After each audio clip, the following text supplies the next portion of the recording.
Yo! The Musou franchise is funny to me because they're games I rarely talk about when I mention my favorite games of all time, despite the fact I spent so many hours playing them. It's crazy because Musou games are nothing that special. They're basic, they are beyond repetitive, but they are so damn fun! I mean, there's a reason I have many videos about them already.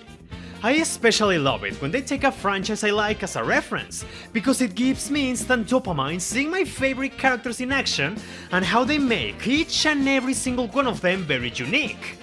Except in the first Fire Emblem Warriors game. It seems I only played this game so I can continue to hate on this one. Maybe I do have a problem. But anyway, I love how every move these characters do is a reference to something that happens in their original media. It's so cool and I never tire of it. One Piece is one of those franchises I love for a gorillion reasons, and its massive cast of colorful characters is definitely one of them. So put those characters in a Musou setting and you have a match made in heaven! And that should be obvious, there's a reason there are 4 of those games already. It just works. So today, I want to tackle a prominent debate. Pirate Warriors 3 and 4. Which one of them is the better one? This caught my attention because with numbered Musou games, you will expect them to get constantly better. So what's the deal with the argument? What did Pirate Warriors 4 do, or rather didn't do, to earn such a shaky reputation? Get ready because now we have a new versus video. And it's about Musou games once again, now that I think of it. With Musou games, I think one of the most important things you need to consider is the roster. These games are so easy to pick up and play, and their gameplay is usually not very complex. So variety, or a roster that plays distinctively different, is a must to tone down the repetitiveness of the inherent design. One Piece as a franchise has so many characters to choose from, so it shouldn't have an issue to fill up a massive roster, right? Right? Well, of course! Pirate Warriors 3 has a fantastic selection of characters. You have the Straw Hats, the World Government, and other important pirates like the 7 Warlords and even the Yonkos, many which are fan favorites. Each and every single one of them is so unique and great to play as. It doesn't matter how many of them share the same concept. They're all worth it because they know how to use the source material to its fullest potential. Say you have the sword users. All of them are worth checking because they bring something unique. Zoro has his Santorio style, Lao has his Devil Fruit powers, Mihawk hits incredibly hard, and Brook has size and music gimmicks to kill everyone in sight. Except him because he's already dead. You know what's my only gripe with this roster? That there are characters who are only assistants, yet they're so good in concept that you wish they were playable. Arlong, Boncha, and Monet, god! They should have made Lapan and the Minotauros playable simply because they look so funny. The great thing about Pirate Warriors 3 is that you never have any shortage on who to choose, and most characters offer an incredibly fun experience. So what's the problem with Pirate Warriors 4? In hindsight, nothing! Because when you compare both games, the roster in 4 is bigger than the previous one. 3 has 37 playable characters in total, but 4 cranks it up to 43 at base. If you buy the DLC, you get 9 more characters for a grand total of 52 different playstyles. That's even more than Herald Warriors! And I never thought I could be surpassed! And I'm not even counting the Straw Hats having 2 alternate movesets depending on the costume. Again, when you just look at the numbers, 4 easily tops 3 in that regard, but that doesn't exactly make it superior. I think the roster of 4 suffers from a number of issues. The first and most obvious one is the removal of certain characters. Garp, Caesar Clown, Magellan, Nenel, and many others are absent from this game. You know who hurt me the most?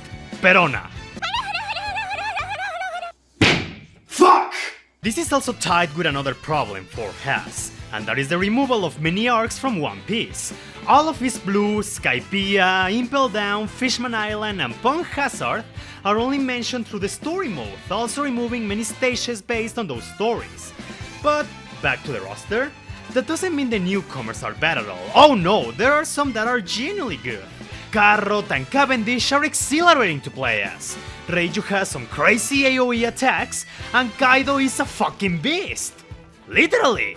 I think the only characters I can say are a waste are Ichiji, Niji, and Jonji, and that's honestly just me being nitpicky, because honestly, Even they are fun to play, but I don't know, I just think Reiju is enough to represent Germa, and these three brothers aren't exactly a highlight in the arc they come from. And I'm saying that as a person whose favorite arc in One Piece is Whole Cake. And I want to add, as a One Piece fan, the DLC just doesn't seem that appealing to me. Maybe except for Oden, because I fucking love him. But the other characters, while I enjoy them, don't give me a real reason to want to open my wallet. If they had added Yamato, that would have been a different story. But it's okay, I'm aware that at the time he still didn't appear in the manga. But if there's ever a Pirate Warriors 5, I can rest easy knowing he will definitely be in. Now just bring back Perona and I'll be happy. In general, I want to say that Pirate Warriors 4 still has a solid roster. It's a shame they had to cut off some fan favorites from 3, because they are an important part of the One Piece universe.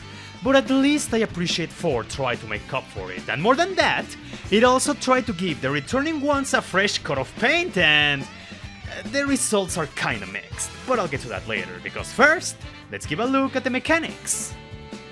Pirate Warriors 3, to put it simple, is incredibly traditional, but in a good way. All the characters have the typical X, X, S, and Y, Y, Y, and X, X, and Y, Y, Y combos. You have your special attacks, which you can charge for different effects. You can get into some sort of overpower mode for a limited time, called Kizuna Rush in this game, and every character has a unique action nobody else has. Some of them are crazy good, like Perona's, and others are very tashigi, which means they aren't really worth using. Unique to this game, I can think of 2 things. One of them is starting your combos with a strong attack.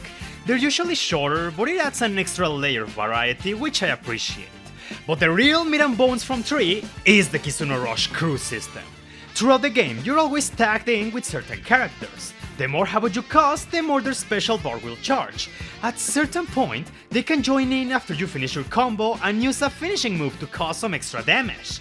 If you know how to use the Kizuna Rush properly, you can have up to 4 characters join in during your combos and use a combination attack to launch what might be a fucking nuke in front of you.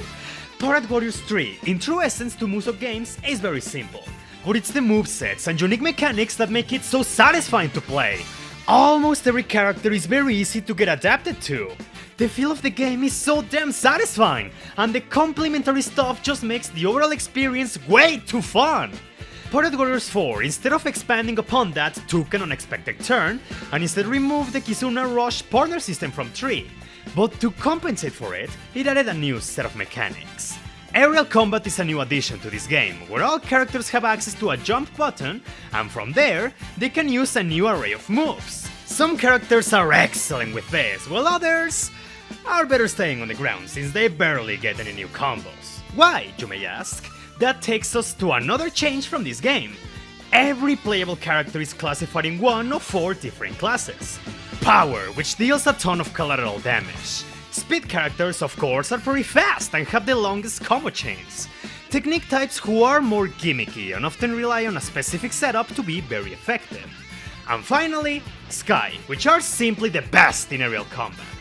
All of this sounds amazing and, for the most part, it is! Sky types, for example, are some of my favorites, simply because they usually have the best AoE attacks, and it's just so fun seeing them decimate entire maps without effort.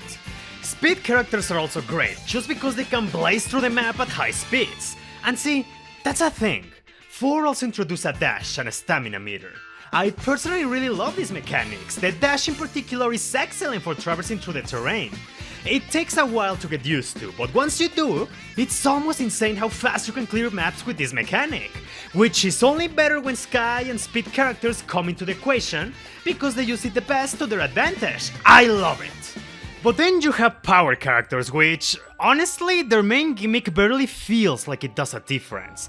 You'll expect them to destroy the environment, but any character can do that. Just look at Katakuri, who is a speed type. I mean, sure, when you choose a power character, that mayhem is guaranteed all across the map. But that's mostly because of their movesets, not because they're classified as power. Still, it's not that big of a deal breaker. I still have fun playing as them, unlike the technique characters which, I'm sorry for what I'm about to say, I do not like them. As I said earlier, technique characters all have a specific gimmick that makes them very effective. Veggie can summon his mafia goons, Boa Hancock petrifies enemies, Usopp's doing that marksman thing. Sorry, I meant to say, Usopp has to set up his plants or cover the field with oil to deal massive damage. It sounds interesting in concept, but in practice it's not really fun. Because everyone needs a proper setup. That means you always have to follow a certain pattern for your character to be useful, and that gets incredibly repetitive. But say, if you want to use the other moves without relying on the character gimmick, I mean, sure, it helps, but you also feel how everything else is less effective in comparison. It also doesn't help that some unique gimmicks are very reliable, like Bartolomeo, whose stunt mechanic I question if it actually works, or Buggy, whose main gimmick is pretty boring. I'm serious, if I see a character is classified as technique, I usually stay far away from them because they're not really fun. There are some exceptions, of course. Law, for example, always summons his room at the beginning of each attack, so he has an instant setup no matter what. There's Aokiji, whose almost every attack freezes his opponents. Do you know who surprised me the most? Hawkins! His gimmick is similar to Perona in 3, but it's so easy to set up, he ended up becoming a character I really enjoyed.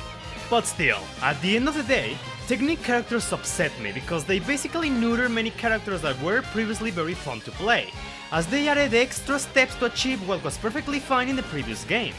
I respect when developers are loyal to the source material, but in this game, I feel like they stuck to it a bit too much, and as a result the gameplay suffered from it. Kinda like how Sanji is next to useless in both games because he cannot fight against female characters. It's accurate to his character, sure, but he still kinda sucks. Do you know what's another mechanic that has me mixed?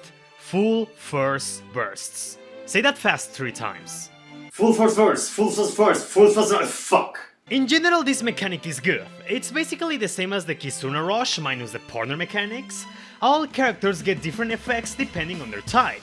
This is actually the fastest way to make technique characters useful, but there's something even better than that. Some characters have specific bursts that gives them access to new forms, and set forms alter the way they play. Timeskip Luffy can use Gear 4 Boundman, making him a flying type, or Snake Man, which transforms him into a speed type. Kaido can use his Swan Fruit to become a dragon, Cavendish can tap into the power of Hakuba, and so on. This transformation mechanic is amazing, but there is one big problem. It's severely undercooked. You see, when a character transforms, that's great! You have new skills and a new moveset, and that's totally amazing! But the amount of characters that get access to this is severely limited. And it sucks, because there's so many transformations that would have made sense, but are just not playable. Monster Point for Chopper, Asura for Zoro, Sulong form for Carrot, or General Frankie for... well... Frankie! They are in the game for sure, but only as special attacks. Again, when you get those transformations, this mechanic is fantastic. But it's so limited to specific characters and many obvious picks were only relegated to special attacks. So it makes this concept a bit disappointing, because many characters would have benefited from them. You know what's also undercooked in this game? Giant battles. In some instances, players will come across enemies that are bigger than usual and... well, I think you can imagine the rest. They take longer to defeat and hit harder. But that's really it. Giant battles don't bring anything new to the table. At least in Herald Warriors you had to exploit weaknesses with items, or in Three Hopes there was a small strategic element to them. But here, they're just there and it's not taken full advantage of. It's also weird because, again, Pirate Warriors 4 excluded so many arcs, and those had characters that could have easily made giant battles. Thriller Bark could have easily used Giant Moria. Or, you know, Ors, the guy who had a battle in Warriors 3? Fishman Island could have used the Kraken or Wadatsumi. Punk Hazard had Smiley, that could have been cool. I know it sounds that I'm nitpicking a lot, but that's because in marketing, giant battles seem to be a big focus. But in the end, it's nothing more than a lot of untapped potential. There is, however, one upside to this mechanic that I fucking adore. Some of those giant characters are playable, and they're not even downscaled, they retain their true size throughout the game, and they're easily some of the most fun you can have here. Whitebeard, Big Mom, Kaido, they're insane to play as. It's like Ganon in Herald Warriors, but these characters actually have fully developed movesets and are playable in every map. They're great and easily the best thing about the giant concept. I know that so far I've been mostly talking about Pirate Warriors 4, but there's a reason for that. 3 is one of those games that is pretty easy to recommend. Do you like Musou games? Do you like One Piece? Then great! This game is perfect for you. It's as close as it can get to your average Warriors title, but that also works to its advantage because again, it's so easy to pick up and play. And with so many characters, content and stages, there's literally something for everyone. No matter which arc you prefer, no matter which character is your favorite, a good time is a guarantee as long as you enjoy the Warriors gameplay loop. 4 can fall in the same category, but it is slightly trickier to recommend because of how it alters the formula with new mechanics, but said mechanics also lack some polish or are a bit underdeveloped. Not to mention, it also suffers a bit from the removal of content from the previous game. I think that at the end of the day both games will satisfy the One Piece fan who wants a good time. But of course, that's the easy way out of this argument. And this video is about Pirate Warriors 3 versus 4. So if you ask me which game at the end of the day will I recommend to you, honestly, Pirate Warriors 3. And I have a good reason for that. It's because this game, at all times, is so satisfying to play. The way it feels is so good. The gameplay is more snappy and responsive. Say, when you hit 20 enemies in front of you, you feel those 20 strikes. The flow of the combat, along with the sound effects and visual effects, just make it feel incredibly good. When you use your Kizuna Rush with many characters at the same time, and you see a huge number show in your face, you know you earned it. 4 has this small problem that sometimes you see numbers increase, sure, but you still question how effective your attacks are. This isn't a prevalent problem though, some characters like the Yonkos or Luffy never have this issue, but when it happens, you notice it. There's also other comparisons worth mentioning. No matter which game you play, there's 2 things that matter above all else: coins and money. These are used to level up your characters, give them new moves, skills, and all of that. And quite frankly, I do like this system. Money is easy to get in both games, especially in 3. But coins are a bit trickier since they're acquired depending on which characters participated in a match and which missions you play. Different characters require specific coins to get upgrades, but the way 4 handled it felt like a step down because, say you need the coins of Adam Sandler, aka Borsalino or Kizaru to increase his stats. Now you gotta grind his coins specifically, but in 3, those coins fall in the category of admirals. So if you don't have enough coins of Kizaru, you can use Akainu, Aokiji or Fujitora, and that streamlined the process of leveling up. It can still get grindy, but at the very least it was more comfortable. So it's weird they made worse something that was perfectly fine in the past. Not to mention, money never seems to be enough in 4, so again, more grinding. We also have the game modes. Both titles follow the story of One Piece, as you will expect, with only the final chapter being a made-up story that is pretty bad honestly, but okay, I like the one in 4 because it sucks, but at least they put effort in it. I especially like how they try to make Carrot an important character here. It's like the writer really wanted her to become a Straw Hat, it's very funny. But the true juice in the games are the extra modes. 3 has the Dream Lock, which makes players go through different islands so they can fight very powerful characters and occasionally claim the bounty of other characters which reward you with incredibly rare coins. Here's another thing from 4 that feels lazy. The Dream Log was completely removed and all you have now is a list of missions. Sure, when you think about it, it's still the same thing but in a different format. But at least there was some charm behind the Dream Log. The random events made it a bit more interesting, and that's how you unlocked a good chunk of the roster, giving you more incentive to give it a shot. See, here's the thing. 4 is a really good Musou game, and I respect a lot how it tried to bring new ideas. But if you play 3 and 4 back to back, its faults are all more apparent. But that's not to say the game is bad. Oh no! I'm a big fan of its improvements. The dash bottom is my favorite of it all because, see, even in 3 you still have the issue that sometimes your objective is on the other side of the map and you have to run all the way over there while nothing happens in the middle. 4 still does that at times, but the dash button allows you to blaze through the entire map and get to your objective in a matter of seconds while getting this thrill of just rushing through everything. 4's level design is a bit more dynamic, and I like it for the most part, but some maps like Dressrosa or Enies Lobby are awful. They're overly big and confusing to navigate at first. But even then, the dash button is such a good mechanic that the bad design stops being an issue when you learn the layout. And that's not all for those right. The presentation is a step up. While many arcs were removed, at least I appreciate they tried to flesh out the ones we had. And the online multiplayer works surprisingly well, if not a bit unconventional to set up, but when you get it running, it's a great time. Pirate Warriors 4 is one of those games that tried new stuff, and said stuff is good, but it clearly needed more time in the oven. The game in general feels a bit rushed, with mechanics that don't reach their full potential and the removal of arcs, but what it does good is honestly very enjoyable, and besides, there's one thing this game has over its predecessor: a good PC port. I love Pirate Warriors 3, but the PC port is worse than Pika's laugh. Getting your controller to be detected is a nightmare, and even when it does, you're stuck with one of the most unorthodox control schemes I've seen in a Musou. Not to mention the amount of glitches and flickering textures you're bound to come across. The one I remember the most was when I played the game a year ago.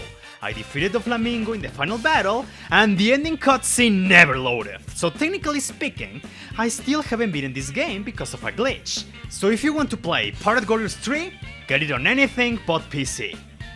Still, at the end of the day, I believe any One Piece fan can enjoy these games as long as they like the Musou formula. Regardless of how different they might be, they still have all those characters we know and love, familiar settings, satisfying moments, and above all, incredible music.